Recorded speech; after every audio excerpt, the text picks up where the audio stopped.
Hello, everyone. I'm Joel Fishman, President of the Public Diplomacy Association of America. It is my privilege to welcome you to the first Monday in October, or at least the version presented by the USC Annenberg Center on Communication Leadership and Policy, the Public Diplomacy Council, and the Public Diplomacy Association of America, PDAA. Today, we bring you a timely panel on how foreign correspondents view the US 2020 election. The panel today was organized by PDAA Vice President and Program Chair Joan Maurer, who will introduce our panelists and moderate. Before we turn the proceedings over to Joan, let me turn to Katie Conti, our guru at the controls, who will review the Zoom guidelines for you. Katie.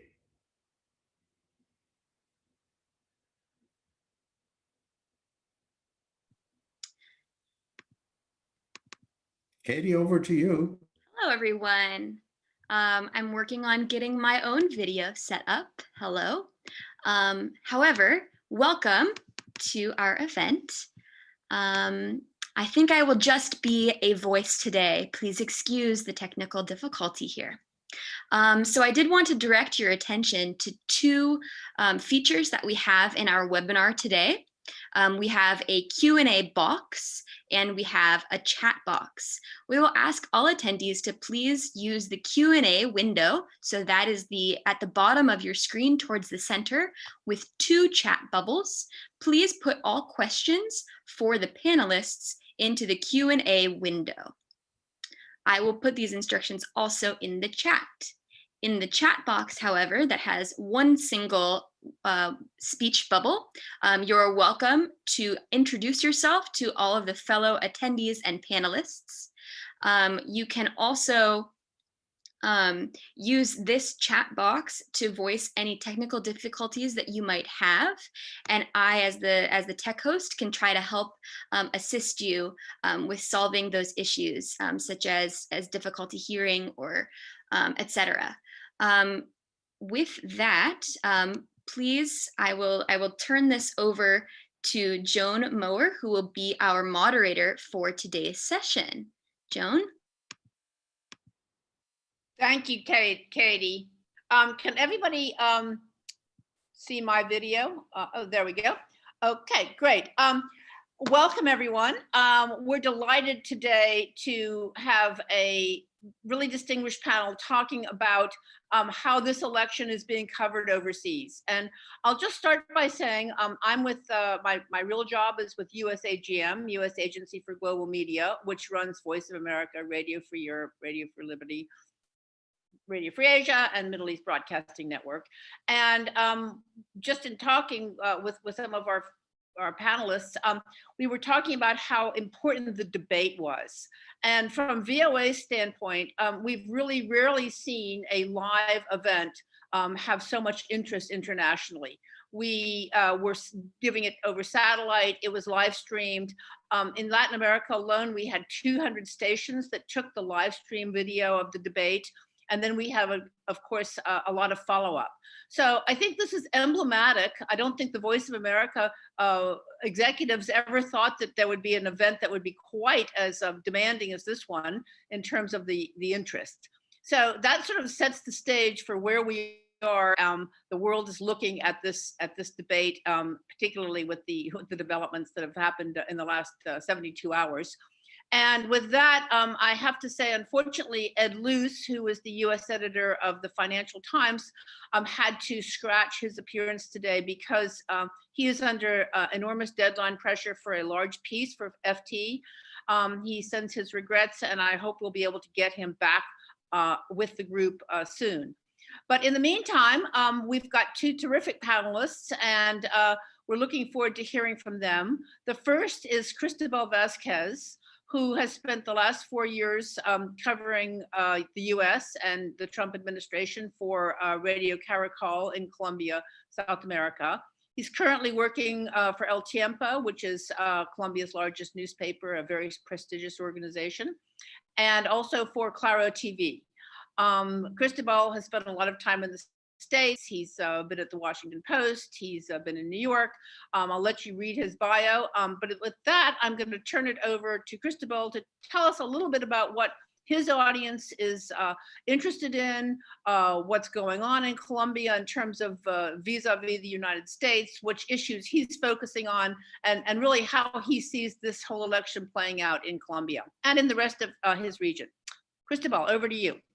Joan, thank you. Thank you very much for this great invitation. Well, I would like to start first by explaining the importance of the Latino community and the Latinos in this election. Also, the Colombians and Venezuelans in Florida who play a key role in this election. Well, first of all, Joan, there are 32 million Latinos who are eligible to vote in this election, in the election that's coming up the 3rd of November. That's 32 out of 150 million voters here in the US that are eligible to vote. The number might be a little bit higher in this election based on some predictions on how the turnout is going to come up. But this number is important, the 32 million Latinos who are eligible to vote in this election, because it represents almost a 40% increase on eligible voters from 2000 to 2020 in the Hispanic community. In other words, the Hispanics have increased almost 50 million eligible voters since 2000. That's a lot. It's the largest increase, if you look at minorities in the US, is the largest increase in eligible voters. So, of course, not only the Trump campaign, but the Biden campaign have to pay close attention to, well, this community. But, John, the problem with the Latino community, as many of the people who are following this forum know perhaps, is that they're all very different. It's very different to talk about the Latinos in South Florida, in Miami, in Hialeah. Most of them are Cubans. Most of them are Venezuelans who had to flee their socialist regimes, the Cuban, the Castro's regime in Venezuela, the Maduro and Chavez regime, and had to, well, find shelter here in the US. So they're all very, they still have this anger and this sadness of not being able to still live in their country with their families, having to immigrate to this country. So they still have this rage on what's going on in their countries. So they tend to lean more Republican. They tend to support Trump. In fact, for the past 3 years, for his whole administration, Trump has appealed to those voters with this radical message on how all the options are on the table, including the military option to get rid of Nicolas Maduro. And of course, that message has been very celebrated in South Florida with all the Venezuelan and Latino community who want to get rid of Maduro, who has influenced a lot of countries in Latin America for the past, almost 16 or more years. So it's very different, again, to the point on how different Latinos are in the US. So it's really hard to say, all right, so Latinos see the election this way. No, because it's really hard to compare a Latino, a Mexican in Arizona, to a Central America here in DC, to a Colombian or Venezuelan in Miami, and let alone Florida. Florida has, I was looking at a map the other day, how they have 6 different Latino communities in Florida. It's very different to talk about the Puerto Ricans in Orlando compared to, again, the Cubans in Miami. Puerto Ricans in Orlando tend to lean more Democrat. So it's going to be really hard to put all the Latinos in the same bag. No, they're all very different, and they all support different parties.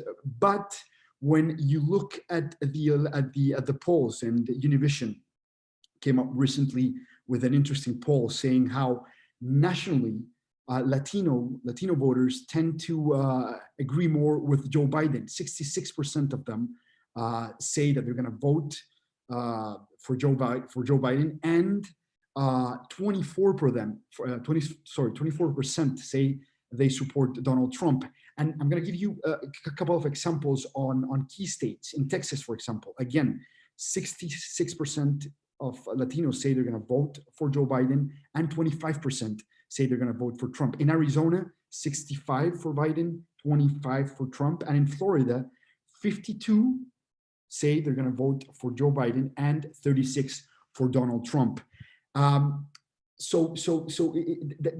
numbers are important because sometimes recently we've heard, for example, in some news that Telemundo published last week, how most of Latinos thought that Trump had won the debate, last Tuesday's debate. But then when you look at these polls, you clearly see that despite having such a different Latino community here in the US, Latinos tend to support more the Democratic Party, or at least tend to oppose what Trump has done. And the rhetoric of Trump towards Latinos, given this difference in communities, has been more, all right, I'm going to separate Latinos, I'm going to try to polarize Latinos this way. It's either you support the immigrants and you sympathize with helping them coming to this country and building the lives, when you support DACA and you support the Central American migration caravans and stuff, or you support the Venezuelans who had suffered from socialism and you are going to oppose socialism. So when you look, for example, at the Twitter account of Latinos for Trump, that's their message. It's either you are with Make America Great Again and you oppose radical socialism, and if you are with us, therefore opposing socialism, radical socialism, and the radical socialism regimes in the region, such as the Venezuelan regime, such as Daniel Ortega's regime in Nicaragua, Kirchner in Argentina, either you support them or you support us. And that somehow has had an effect, because Latinos are starting to get a little bit scared, especially in South Florida, about Biden, because there's been this rhetoric about how Biden helps and agrees with this dictatorship regimes in Latin America. And what Trump has done is trying to connect and trying to sort of like build that fake alliance that the Biden campaign has with the radical socialist regimes in the region, which is not true. Biden has no sort of relation with those regimes, but Trump is trying to connect that those regimes with the Biden campaign, and therefore polarizing the Latino community, and then making them decide on either it's radical socialism or is you and your opportunity to live in a free and democratic country such as the US. So Cristobal, could I ask you, sorry to interrupt, but could I ask you just a question that's kind of related to this? In Colombia, in particular, what do the Colombians, what are they interested in? I think we kind of understand the American Latino situation, but what's actually happening in Colombia and Venezuela? Because I know the Trump administration has just signed a big treaty with Colombians. What are the issues that the Colombians are interested in this election? Joan. Yeah, well, to a point, definitely the U.S.-Colombian relationship has been based on the war on drugs. The war on drugs has been the key point, and it's actually a key point again in this election.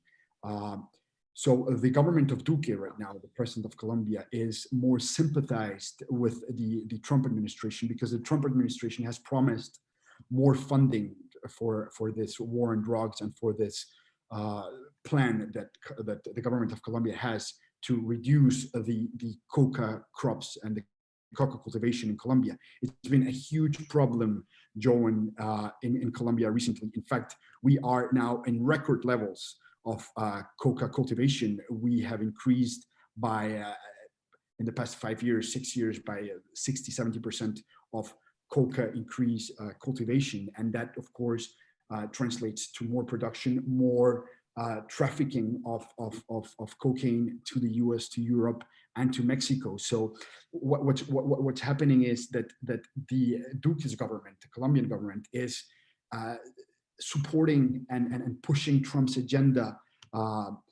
in this election. In fact, we recently saw an article how Colombian politicians in South Florida are actually making alliances with Latinos for Trump to actually push the Trump agenda in South Florida so they can assure a victory in Florida. And of course, a lot of it has to do with the funding that the US is giving to Colombia. Colombia, I think after Egypt, is the country that has received more funding or receives more foreign international aid in the world. So that makes Colombia also a key partner, and a key partner also because Colombia is sort of like the ally of the US to counterbalance the ideological sort of fight that there is in the region, especially having Venezuela as a neighbor.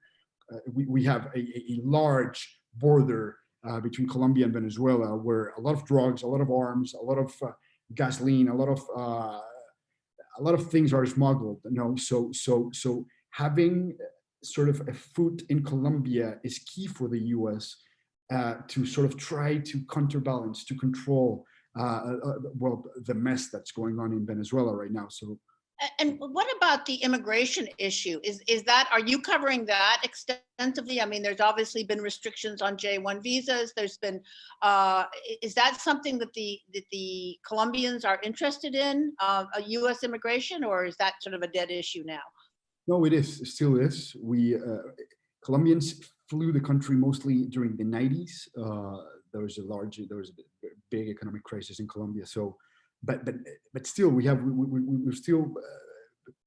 are a lot of Colombians who are still interested in making it to the U.S. and making a life here in the U.S. Not as many as Venezuelans. So what's happening is that in Colombia, we've received at least 2 million in the past 5 years. At least 2 million Venezuelans have fled to Colombia. In fact, I think after the migration crisis in Syria, Colombia has suffered the most in the world. Right.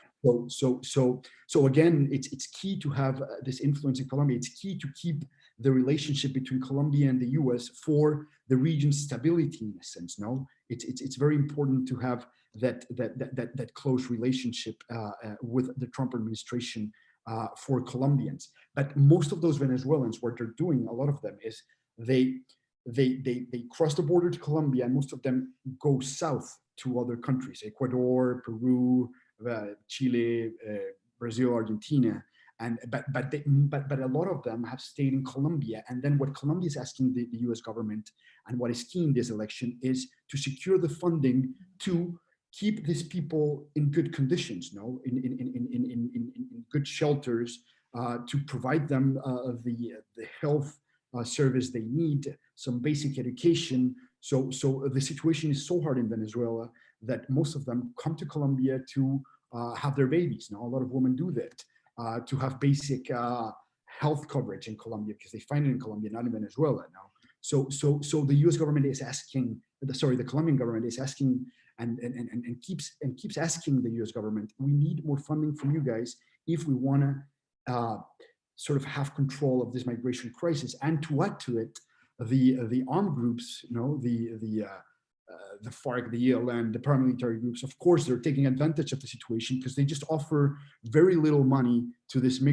immigrants to come from Venezuela, to join their gangs, to join their groups, and keep either drug trafficking or just committing all sorts of crimes. So Cristobal, one last question before we let Hamza speak. The issue of coronavirus. I'm curious, number one, what you've done in terms of your coverage of the president's contracting the disease, and number two, the whole issue of how the United States has handled coronavirus. Colombia has obviously been incredibly tough. They've put people in jail. They've actually had very strict restrictions on people. So what is the impression that Colombians have about how we have handled coronavirus here in the United States? Honestly, Joan, is a very, very bad impression. It's but sadly, it's a very bad impression. But we've copied somehow your timeline. So Colombia first started being very strict and prohibited people from leaving their houses, and it was actually, people were going to jail and people were fined if they were found walking around their neighborhoods. So at first it was really strict, and then they started copying somehow the initiative of Trump's administration to open the economy, to sort of like avoid the economy to be so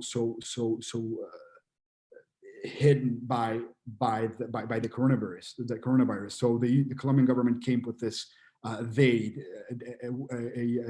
per week where people could go out and shop without the value-added tax. So that created a whole mess in Colombia, because a lot of people just all of a sudden left their houses and went to the shopping centers, and that increased by a lot the number of cases and the number of deaths.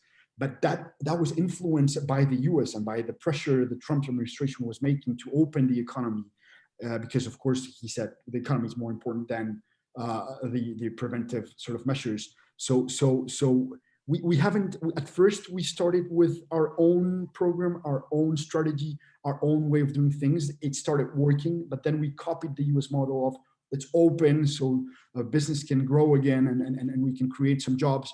And that just created a whole mess. And now, I think right now we're the 6th or 7th most affected country in the world. And that's a lot of it. I would say it has to do with us copying the US model of opening up without some sort of preventive or scaling up the operation of opening up the economy. We just went from dark to light, and that didn't help a lot.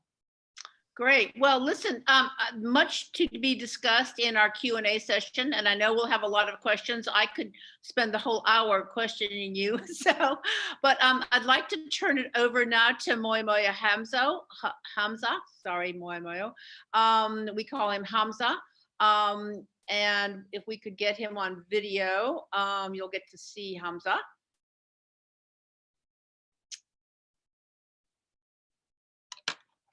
Okay. Oh, okay. There's Hamza. I think he's muted. So if we could unmute Hamza and put him on video, that would be great. Yep, Hamza, if you could just accept my request to start video, please. Yes. Okay. Hi, Hamza. How are you? Hello. I would like to introduce Hamza. He's a colleague of mine at the Voice of America. He is a longtime Voice of America journalist who runs the Swahili Service. The Swahili Service covers all of East Africa, and Hamza's actually very famous in that region. Swahili, for you who haven't followed it, is one of the fastest growing languages. Over 100 million people speak Swahili in East Africa. Hamza has an empire that runs from basically southern Sudan into DRC, East Africa, Kenya, Tanzania. He has a bureau in Mombasa. He attended school in Tanzania and also at Howard University. So Hamza, over to you on how what Africans are interested in this election and how you're covering it and what issues you're focusing on. Yeah, thank you so much, John. Good afternoon, everyone. So happy to be here to share some insights on this very exciting election season. So let me begin with an disclaimer that I'm here. I'm not representing the Voice of America. I'm speaking as a journalist who has accumulated a lot of experience from my work with the Voice of America, but I am not representing the Voice of America. So basically we cover the US elections in terms of the interest of our audience in East and Central Africa.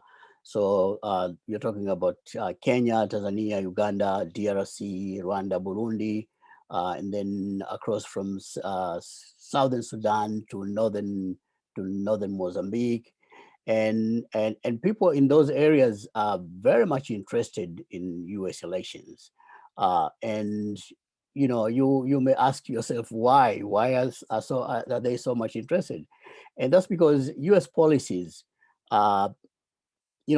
touches African countries a lot and African people. You may have a woman in Eastern DRC who has suffered rebel activities in her local area for the last, 2 decades, just ask, why isn't President Trump doing something about this? Or it could be some other interests, such as food at times of famine, or life-prolonging AVR medication. It could easily be security assistance to Kenya, which is fighting the Al-Shabaab for many years now. So those are kind of very interesting things that our audience believe that the U.S.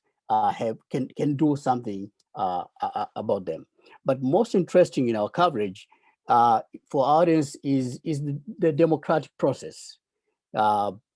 What happens in the U.S. elections? What goes on? This is U.S. Democracy in action. So they're interested in how does America pull this thing off? Things such as debates.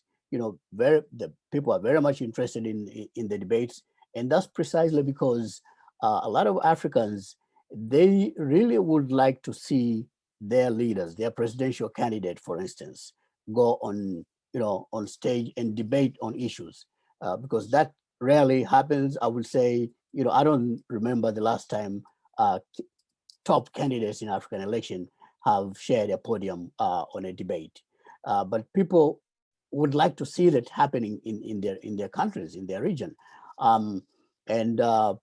Just to show how interested they are in that, for instance, the last debate between President Trump and Joe Biden, we streamed it live on our website, our Facebook pages, and this is for all the Africa division services, and it is in English, so it is in a language that is not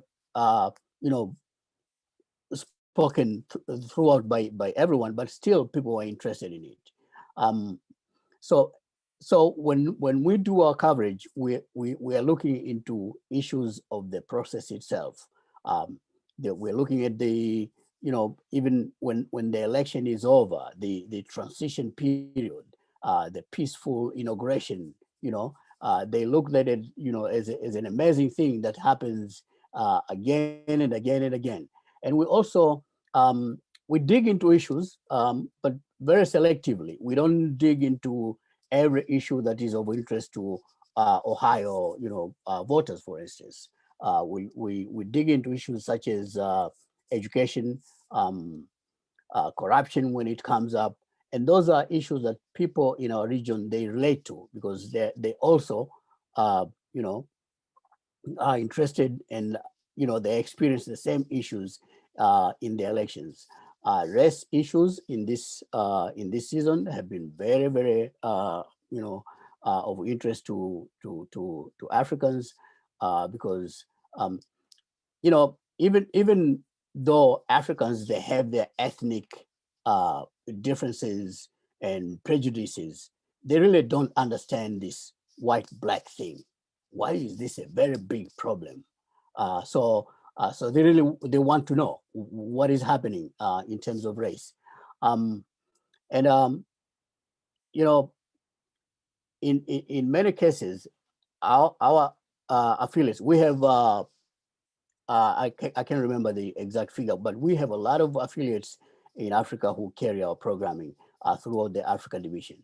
And they're always asking us for, live streaming of live event, or they are asking us for particular issues on a certain day, and we offer them, some of our reporters who would explain what is happening in the election at the time. So you could say that, unlike what Cristobal was saying, Africans don't really have, to use the term, they don't have a dog in the race, but they have an interest dog in the race of in the U.S. elections. John, I'll stop there so that we can have some Q&As.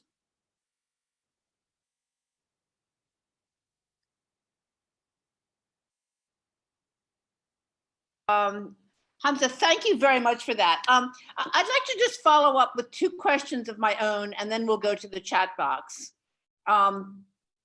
My first question is obviously on the question of coronavirus. And one of the stories that's been coming out of Africa is that scientists are not quite able to explain why the fatality rate in Africa from coronavirus appears to be less than in other parts of the world, including the United States.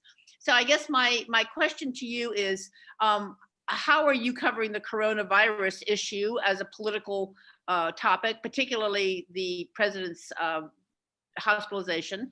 And the second one I thought was extremely interesting was your comment on race. And after you've asked the coronavirus, I'd like to ask you something from Greta Morris, who's one of our board members, and she is wondering how you've covered Black Lives Matter and whether it is of interest to the African audience. So 2 questions for you: how you're covering coronavirus and Black Lives Matter, what impacts that's having on your coverage. Yeah, just as you said, John, the coronavirus issue has been kind of, a mixed bag for us. In the beginning, if all African countries, they all went into lockdown mode just as the European and American, North American and South American countries were doing. But somehow there appeared to be some kind of differences in terms of how, first of all, it was so difficult for a lot of African countries to do a total lockdown because of the lifestyle, because a lot of people, they have to go out every day and, act a living out of their, everyday activities. Secondly, not a lot of people in Africa could work from home. So there was these difficulties. Kenya, for instance, they started with a curfew. They didn't do a total lockdown. They did a curfew from 8 p.m. to 5 a.m. in the morning. And then slowly they started to open up because it just happened to be, and the number of infection wasn't going as fast as it was predicted by WHO. In Tanzania, after a short period, President Magufuli announced there is no corona in Tanzania, and of late, Tanzania has been very special because there are no any type of, well, there are some people, they wash their hands and use sanitizers and all that. And if you go into certain buildings, you can wear a mask. But in general, people, when they're out in the public, they don't wear masks. And of course, Tanzania didn't share a lot of numbers, statistics in terms of infections and deaths, but Kenya has been sharing numbers. Uganda have been doing the same thing. So, of course, that gave us kind of a dilemma. How do we cover this? What is the truth? So some scientists were telling us that perhaps it could be that the existing conditions that the WHO thought, would be of dire effect on Africans, that they live together and there are so many persisting, diseases. Those are perhaps those factors that gave them some kind of immunity, and they could resist the virus. But these are just brainstorming kind of explanations by scientists, and in a way they kind of make sense because you don't see, except for South Africa, you don't see the same number of infections and fatalities in a lot of African countries. So of late, a lot of African countries, they have been opening up, easing the restrictions, opening schools, people going back to work, not fully as it used to be, but at least it's not, there's no lockdown, and a lot of restrictions have been lifted. Now, when it comes to the US, they're also interested in, to see, how the US is dealing with this, with a huge number of infections and a huge number of fatalities. And of late, since last week, the fact that President Trump was diagnosed and he had to go to the hospital. So in that case, they're looking at the U.S. and other Western countries in terms of when are they going to come up with a vaccine. They do understand that the rate of infection in the U.S. is huge, and that's what we're covering. We don't try to sugarcoat anything. In terms of race, can you repeat what was the question? Yeah, just briefly, Hamza. What is the impact of the Black Lives Matter on your coverage, and is there interest in Black Lives Matter? And if you could make it short, because I've got a lot of questions here, okay. I want to get to other people. Yeah, there's a lot of interest on Black Lives Matter because you see, as Black Africans, Black people, they relate to what they see happening to Black people in the U.S. And the Black Lives Matter movement. They understand it. The only thing that is kind of hard for them to understand is why is this thing so there's so much tension on race relations. Why white, black, white, black, white, whereas in Africa, of course, everybody's Black. There are ethnic groups, there are people who are of mixed heritage, but the distinct division of Black and white doesn't exist, but they do relate to Black people in America, and they are very much interested to see what is happening with the Black Lives Matters. Thank you. I'd like to turn to Cristobal now, and this is a question from Michael Anderson. Cristobal, have you seen any restrictions on your coverage from the campaigns? In other words, have you been able to get access to the campaigns? Have you been able to get exclusive interviews? Has there been any restrictions on your coverage that you know of? Joan, well, not really a restriction. What I do see is an interest from the Trump's government to big national media outlets that can actually have an effect on the voters, have an effect on the goal of getting reelected, which is Trump's main goal.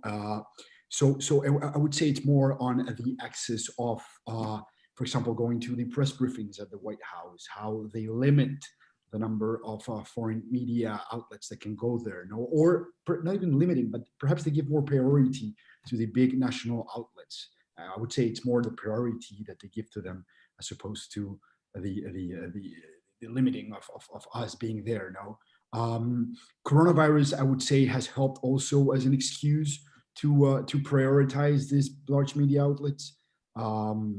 So yes, and regarding the immigration sort of limitations, yes, definitely, and I see it with some colleagues at the Voice of America, how their visas have been not renewed, and their contracts not renewed, and how their air tickets back to their countries were bought without even asking them. So I do see this pressure of, okay, we are not, at least in Latin America, I know the image of Trump's administration is really weak. It's really bad. We see it as an empire falling down, and all the news that come from the U.S. is always just reaffirming how bad things are in the U.S. in terms of economy, raise, the way they're handling the pandemic. So I think there is an interest, and I feel it, of the U.S. government to sort of like limit that message that goes abroad, and limiting, for example, there's Homeland Security recently came up with this new set of rules. They haven't been approved yet, but they are going to change the I visa, which is the visa I'm using here in the U.S., to, instead of a 5-year visa, it's going to be a 240-day visa. that would be automatically renewed only one time. So they are. I feel that pressure, not only with the illegal immigrants or Latino immigrants, but also with foreign media. We are starting to feel that pressure. And Interesting. it's really hard to build their life, when you only have 240 days to live here in the U.S. now. Yeah, well, it's hard to get it. It's hard to understand it if you've lived in this country for 240 years, let alone 240 days. But that actually brings me to a question that Cynthia Efford had, and I think it's a really excellent question. Our country has been, as Cynthia says, the model of democracy forever, for 240 years or more. And yet there is the potential for a breakdown in democracy, in the democratic process, the whole issue of missing, voter ballots, and, is this election going to be decided on election night? Hamza, because it's so important to let Africans know that we do have a functioning democracy, how are you covering this potential for some problems? That's the question. Yes, yeah, we are covering as it happens, which is, it's kind of, if indeed it happens, it will be a big disappointment to Africans, I would say, because as I said before, Africans are very much interested in the US election, mostly because of the process itself, the democratic process. This is something that has been done for years and years and years, and Africans are making their way, towards this kind of democratic display, in terms of elections. When there are some weaknesses that supposedly could happen in the U.S. elections, that kind of throws people into a loop, and asking themselves, what's going to happen? But the way we cover it is like, we go back. Also, we make a lot of references to the Al Gore-Bush elections. That's something didn't go quite right in that election cycle, but you didn't see any kind of violence happening in the U.S. and the institutional process took its course, went all the way to the Supreme Court, and the matter was resolved. So we do make those references that there is this distinct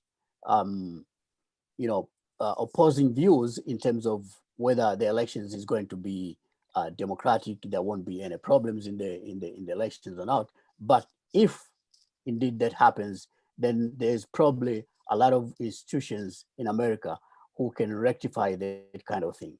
So that's the kind of coverage we're doing at the moment. Okay, thank you. Cristobal, we have a question for you from Joel Fishman, who's our president, and he is interested. Do you think that the attitudes that people hold in Colombia influence American Latinos? In other words, is there any impact from what people in Colombia or Venezuela think?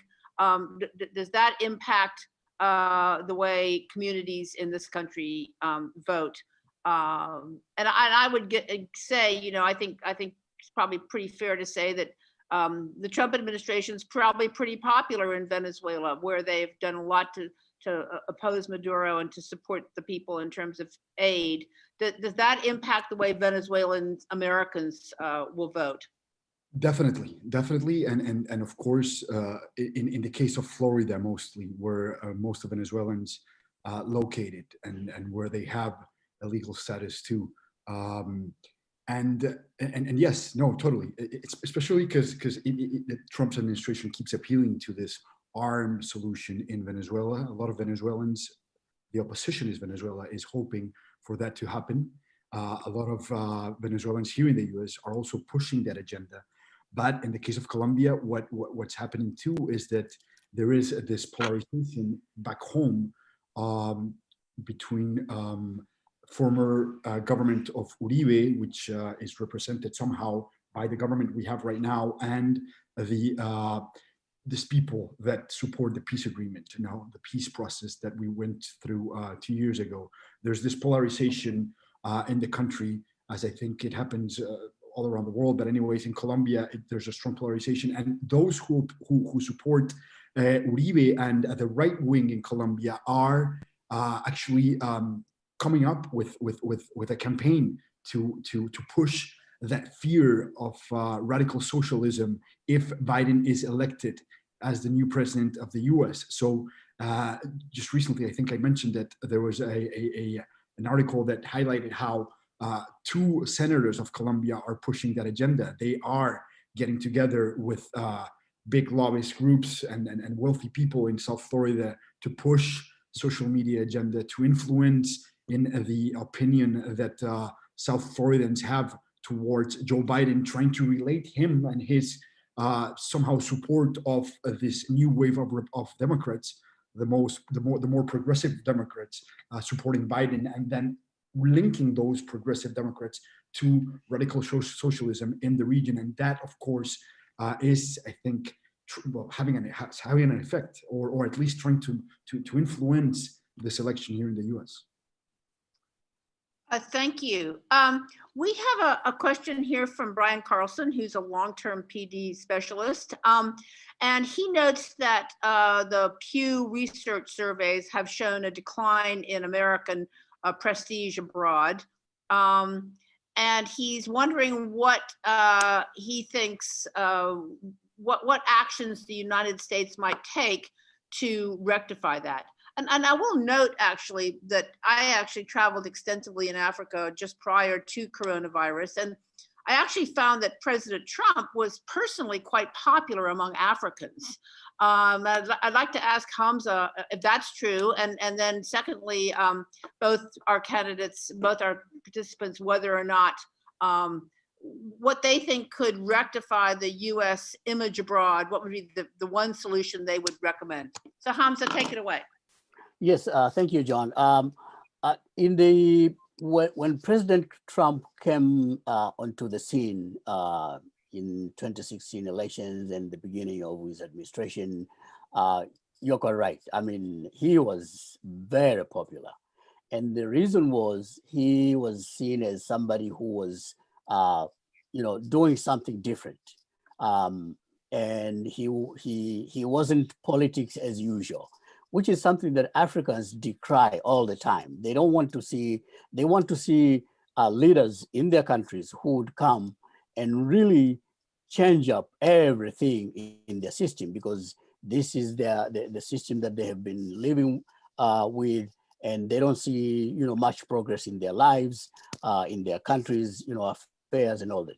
So he was very, very much celebrated. But of course, during the administration, there were a few comments here and there that Africans didn't like. I think you all remember the alleged S-Hall comment. So then the image kind of started having a mixed bag kind of feeling. So if you go to Africa right now, and when we talk to people in the region as we do our coverage, you see a mixed bag reaction. There are some who still think because of President Trump, America has become stronger, and there are some who think because of President Trump, America has lost its the respect that it had, the standing that it had before. But in most cases, you don't really see people discussing that. They're mostly interested to see whoever is running the US government, what can they do for the African masses. And that's the most interesting thing. So as I said before, I mean, there are so many issues that the US government supports in Africa, programs in terms of food, health, education, construction, infrastructure and everything. And that is something that Africans not a lot. So the question of U.S. standing among the African masses doesn't really come up as vividly as it supposedly happened, say, in Europe or elsewhere. Cristobal, so to you, what would be the one thing that you think the U.S. government can do in Latin America in particular to improve our image or to bring our standing back internationally? Well, I think in the past years, the U.S. has somehow forgot about Latin America, and I would like to say that just recently the U.S. government launched this new plan, Back to the Americas. It's an investment plan. It's an investment line that they are offering Latin American countries, especially Colombia, so they can somehow rebuild that partnership they had in the region. And this is done mainly, Joan, because the US government realized, and I think realized very late, that China has a huge influence in Latin America, huge. And Chinese have entered the continent very quietly without creating much buzz, and now control a lot of national resources, I think this is part of the Belt and Road Initiative, but they did it quietly. And now they're building main infrastructure projects, such as the Metro of Bogota, for example.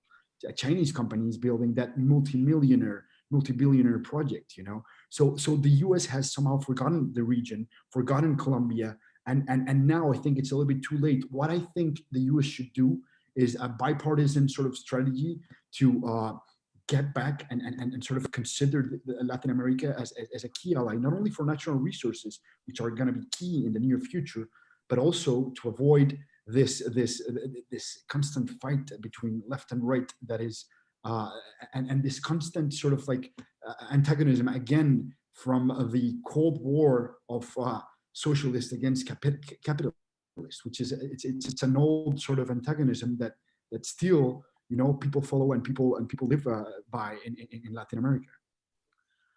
Great. We're got a couple of questions, and then we'll be able to wrap up because I want to give everyone a chance. The next big event on the horizon is Wednesday, the Kamala Harris-Mike Pence debate. Question, Hamza, do any particular interest in Kamala Harris, who is a woman of color, running for the vice presidency? Curious about how Africans feel about that. And anyway, why don't you go ahead and answer that, and then I'll go on to our next question. Yes, John. As you well know, that when President Obama, ran for U.S. presidency and won, that was a huge thing in Africa. In our region, Kenya particularly, he was celebrated as somebody who has Kenyan roots. So it was a major thing on the continent, and just the fact that finally the U.S. had a Black person as its president. So the same thing, same kind of interest, not at the same level, but similar sentiments have been shown towards Kamala, and the fact that she's Black and she's a woman, so there's a lot of interest. People have been following her a lot. The profiles that we did for her, and we have had a lot of questions from our affiliate stations. Some followed her from her, her Senate days. So there's a lot of interest on her, and to see whether she will help Joe Biden win the presidency. And if she becomes, vice president, what would she bring to the African continent? So there's a lot of interest for that. And as I said, it's not at the same level as Obama, but similar kind of sentiments. Yeah, I'd like to ask Cristobal. There was there's been a lot of criticism, but criticism actually, that neither campaign has really paid enough attention to the enormous number of Latinos, as you noted at the beginning, Cristobal, in this country. And my question is, was there sentiment in Latin America for for mainly Biden to pick someone who was Latino, to do more outreach to the Latino community? How has that been handled by you? Yeah, I think unfortunately this antagonism and this polarization of left and right, capitalist and socialist, has somehow put the limits of the debates and the limits of the stands people take in Latin America. Now it's a lot of people, and I would risk to say at least 75% of Colombians disagree with what they see here in the U.S. and with what they see on how the Latino community is getting treated.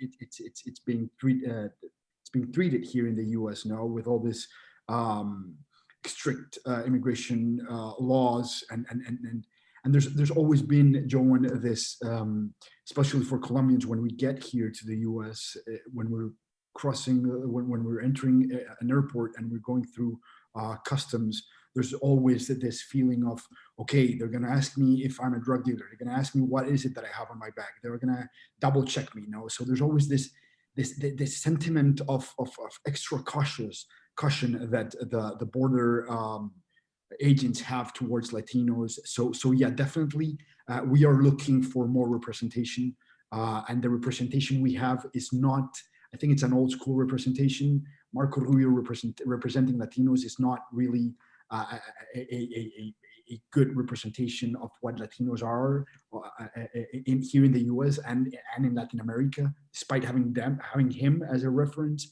for Latino policy in the US. He doesn't really represent a lot of Latinos here in the US. So yeah, and I would like to add a point. I think seeing some diversity, even if there's no visual Latino leader in this vice presidential race, seeing Kamala Harris as a sort of African American woman running for vice president, I think resonates a little bit more with Colombians. It's important to mention that we have a large African Colombian community, as Brazilians have, as Peruvians have, so it is a very powerful sort of like community in Latin America that has brought a lot of culture, a lot of life, and it represents a lot of what Colombia is, as in the case of Brazil. So having that representation, I think, helps a lot in this election through Kamala Harris. Okay, thank you, Cristobal. I think we're going to wrap up there. I'm just going to make a couple of final comments, which are all eyes on Florida in the election, as Cristobal has been pointing out. I'd also like to say thank you, Cristobal, for making mention of the Chinese issue. We at Voice of America have found that the Chinese have moved into the media sphere extremely heavily and have formed alliances with a lot of the media in Latin America, which is a little disconcerting. I really want to thank both of you. You've done a fabulous job. I've personally learned a lot. And now we're going to turn it over to Sherry Muller, who's the president of the Public Diplomacy Council, for some final words and for a wrap up. And thank you so much. Thanks so much, Joan. I want to echo your thanks to Hamza, to Cristobal. We did learn so much, and you really gave us some unique perspectives. And thank you for taking your time to be with us on what we know is a crazy busy day for both of you. Joan, special thanks to you for your orchestration of the whole event and your work on the upcoming November First Monday Forum, which will feature Dr. Silvio Weisbord. He's the new director of the School of Media and Public Affairs at George Washington University. And he's going to be talking about academic trends and what they mean for public diplomacy and research and study in the field. I also want to draw your attention to a November 16th event organized by PDAA as well, and Ambassador Morris, who's recruited Mike McCurry and Mike Gerson to talk about the impact of the results of the US election. So special thanks to all of you who've participated literally from around the world and around the country. We look forward to seeing you soon at another First Monday Forum. Thanks, everyone. Thank you. Thank you. Thank you. Thank you. Bye. And thank you, Katie. Yes, special thanks to Kate as well.